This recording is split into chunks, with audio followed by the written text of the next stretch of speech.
Reforma íntima sem martírio, capítulo 20, imprudência no trânsito. Quantos homens caem por sua própria culpa? Quantos são vítimas de imprevidência, de seu orgulho e de sua ambição?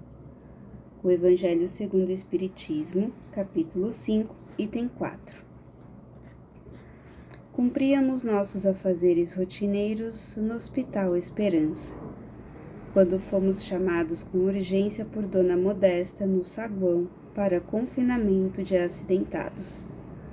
Descemos o mais rápido que pudemos em direção aos pavilhões do subsolo, acompanhados por Rosângela, jovem aprendiz que se tornou infadigável companheira dos serviços de socorro. Ao chegarmos, adentramos a unidade que tratamentos especializados, e vimos Frederico, excelente cooperador das lides mediúnicas em conhecido estado brasileiros, em condições dolorosas. Dona Modesta nos recebeu com a notícia. Fizemos o que foi possível, como você sabe, irmã-se, mas veja o resultado. E qual o prognóstico, Dona Modesta? Coma mental. Foi recolhido 30 minutos após o acidente, sem problemas com vampirismo, nem com o desligamento dos chakras. Ficará no monitoramento ou vai para as câmeras de recomposição? Por 2 dias, permanecerá aqui. Depois vamos reavaliar o quadro. Verifique você mesma o estado. Aproximando-nos, Rosângela, sempre atenta, acompanhava cada detalhe. Frederico estava com o corpo em estado de languidez, musculatura flácida e muitos ferimentos expostos na região craniana. Um leve toque na sua fronte foi o suficiente para aferir a problemática mental. Intenso barulho de vidros estilhaçados e ferros sendo retorcido, seguido de uma infeliz sensação de descontrole e impotência. O corpo perispiritual assemelhava-se a uma massa amolecida que lembrava um corpo após o desfalecimento, mas com muito maior soma de flacidez. Não seria exagero dizer que parecia estar desmanchando. A cor arroxeada dos pés à cabeça dava a ideia cadavérica e assombrosa. Rosângela se apiedava da situação de nosso amigo e teve um leve mal-estar devido à cessão espontânea de energias. Saímos um pouco do ambiente, juntamente com Dona Modesta, enquanto trabalhadores especializados tomavam outras providências. Dona Modesta, sempre atenciosa, indagou: "Está melhor, Rosângela?" "Sim, foi uma doação imprevista. Estou tranquila." Percebemos que Rosângela se recuperava. Dirigiu-se a mim com as informações. "Como você bem conhece a história, a despeito das inúmeras qualidades que faziam dele um homem íntegro, Federico agia como uma criança ao volante, sempre imprudente no trânsito. Acreditava em demasia na segurança do automóvel e preferiu ignorar os cuidados que deveria tomar. Negou-se a se reeducar nas lições do trânsito e colhe agora o fruto amargo de sua opção. Foi alertado muitas vezes fora do corpo, durante as noites de sono em vão. Providenciamos amizades que o chamaram à responsabilidade, sem sucesso. Por fim, ele veio ser a lição em si mesmo, embora com o elevadíssimo preço da vida física." Atenta e sempre educadamente curiosa, Rosângela questionou: "Poderíamos aventar a hipótese de inimigos espirituais no caso, já que era médium?" "De forma alguma, minha jovem. Haveria algum componente kármico em aberto para o resgate em forma de morte trágica?" "Também não, Rosângela." "Algum descuido por parte dele que não seja na arte de conduzir o veículo?" "Absolutamente. Ele era extraordinariamente precavido quanto à manutenção do carro, com o objetivo de usufruir tudo o que a máquina podia oferecer. Não ingeria alcoólicos, era possuidor de reconhecida habilidade visual e motora. Então é um caso de imprudência? Pura imprudência, minha filha. Ultrapassou em muito a velocidade permitida em plena via urbana.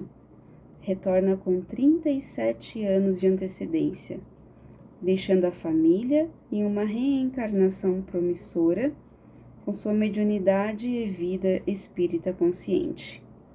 Todo o amparo possível e desejável em nome da misericórdia foi-lhe oferecido. O mundo físico, nesse instante, vai cogitar de karmas e obsessões, resgate e liberação. Todavia, o que Frederico mais vai precisar é de tempo, auto-perdão, paciência e muitas dolorosas intervenções cirúrgicas. Quanta dor desnecessária, asseverou a jovem com grande lamento. Não existe dor desnecessária, Rosângela. Existem provas dispensáveis, ou seja, tribulações que poderíamos evitar. A dor será tão grande e valorosa que levará Frederico à virtude da prudência em toda a eternidade. O que é de se lamentar é que poderia aprender isso a preço módico nos investimentos da vida. Não podemos confundir acaso com programação divina. Elucide meus raciocínios, dona Modesta. Qual é a diferença? A benfeitora, no entanto, como de costume, querendo esquivar-se da postura professoral, falou: Querida irmã-se, responda você mesma a essa oportuna interrogação, que deveria ser refletida e mencionada entre os espíritas reencarnados. Sim, dona Modesta, com prazer. Como sabemos, o acaso seria uma aberração nas leis do universo. Portanto, não existe. É parte de uma concepção da ignorância em que ainda estagiamos. Dessa forma, todo acontecimento tem suas razões explicáveis. A programação reencarnatória, entretanto, é um plano com objetivos divinos em favor de quem regressa à sagrada experiência corporal na escola terrena. Semelhante projeto sofre as mais intensas e flexíveis alterações durante a jornada. Veja o caso de Frederico, que alterou em mais de 3 décadas o seu retorno. Nem sempre o que acontece está na programação da vida física, nem por isso existe acaso, ou seja, mesmo o imprevisto tem finalidades sublimes na ordem universal. Embora pudesse ser evitado, nada existe por acaso, quer dizer, para tudo há uma causa, uma explicação. Isso não significa que tudo tenha de acontecer como acontece. Até os fatos do mal não existem sem causalidade. Nem por isso podemos concebê-los como uma obra do Pai, e sim reflexo oriundo de nossas decisões infelizes. Em sua ficha não constava o regresso na categoria de morte trágica? Não, ele se enquadrava na morte natural por idade, gozando de plena saúde. Suponhamos então que constatasse um resgate por meio de tragédia. Qual seria a sua situação? Dona Modesta interveio com naturalidade, esclarecendo.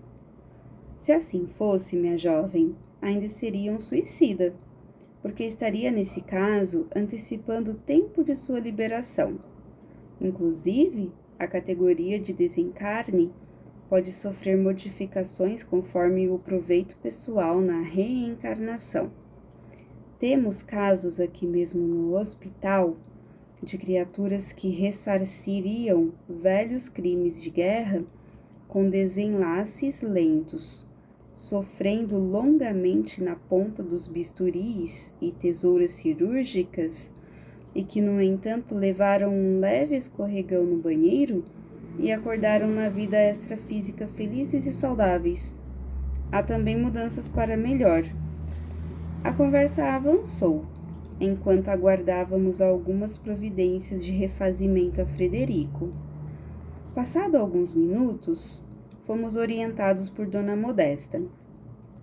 Chamem a Irmã-se, a fim de que possa integrar a equipe de amparo à família de Frederico. A esposa está inconsolável. Como você sabe, ela não tem fé espírita e está confusa. Sim, vou inteirar-me das iniciativas e logo rumaremos para a residência para prestar os auxílios possíveis. Quando regressávamos para os pavilhões superiores do hospital, acompanhados por Rosângela, ela retomou sua sede de aprender. Emance, mesmo não tendo sido intencional a morte de Frederico, será considerado um suicídio? Certamente. Não há ninguém que vá considerar a morte de alguém um suicídio, mas o espírito, ao retomar a posse da vida imortal, submete-se aos regimes naturais que vigoram no universo. Por se tratar de uma criatura tão consciente quanto o médium Frederico, a cobrança consciencial é maior. Ele próprio se imporá severos castigos. Então, mesmo não havendo intenções propositais do ato criminoso, ele guarda um nível de culpabilidade pelo esclarecimento que possuía? Certamente. Todo esclarecimento nos torna mais responsáveis. Quando Frederico retomar a lucidez completamente, iniciará uma etapa muito dolorosa de reconstrução mental. Alguns casos similares levam a estágios prolongados, anos a fio, na paraesquizofrenia. Nota da editora: esta expressão é usada no plano espiritual para indicar outras variantes na classificação das doenças psiquiátricas. Um quadro muito similar à doença psiquiátrica da classificação humana, agravado pelas ideoplastias. Para isso temos aquele saguão no qual ficam confinados os ebeatados em transes psíquicos que a Terra ainda desconhece. Seus quadros vão muito além dos transtornos psicóticos. O fato de não ter a intenção do trespasse e de se comportar à luz do Evangelho o livrou de outros tantos tormentos voluntários que ainda poderiam agravar em muito o seu drama. Em peregrinações pelas regiões inferiores na crosta terrena. Para se obter melhores noções sobre o tema, sugiro a você, minha jovem, que reflita e estude o tema Lei de Liberdade, na parte terceira de O Livro dos Espíritos, acrescido da oportuna questão 954, que diz: será condenável uma imprudência que compromete a vida sem necessidade? Não há culpabilidade em não havendo intenção ou consciência perfeita na prática do mal. Amigos espíritas, por trás da imprudência escondem-se quase sempre os verdugos da ansiedade, da malquerência, da vaidade de aparências, da avareza e de múltiplas carências que o homem procura preencher correndo riscos e desafios em nome do entretenimento e da vitória transitória. A postura ética do homem de bem perante as leis civis devem ser a da integridade moral. A direção de um veículo motorizado é uma arte e, como tal, deve ser conduzida. A arte de respeitar a vida. Os códigos existem para ser cumpridos. Habitue-se à disciplina nesse mister e procure agir com discernimento e vigilância perante as obrigatoriedades que lhes são pedidas.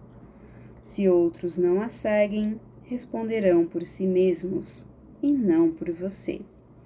Você, porém, deve agir no trânsito memorizando sempre que por trás de cada volante existe uma alma em provação, carregando perigosa arma nas mãos, nem sempre sob controle. Procure ser o pacificador e renove seu proceder por mais desacertos nas avenidas do mundo. Dirija com o coração e não com o cérebro, e jamais esqueça que todos nós responderemos pela utilização que fizermos dos bens que nos foram confiados. Aprenda a respeitar as leis humanas, considerando esse um passo favorável para sua melhoria espiritual. Faça de sua condução uma ocasião de autoconhecimento e procure averiguar o que sustenta a atitude de insensatez em acreditar que jamais ocorrerá com você os lamentáveis episódios que já ceifaram milhões de corpos. Nos testes da prudência e da responsabilidade, habilidade pessoal adquirida com o tempo é crédito que lhe solicita mais cautela. Enquanto os iludidos nela enxergam competência com permissão para o exagero. Quanto à segurança das máquinas, analisemo-la como medida de prevenção e segurança, não como quesito para o abuso. Recorde que, até mesmo como pedestre, há convenções que lhe cabem para a cooperação nos espaços comunitários.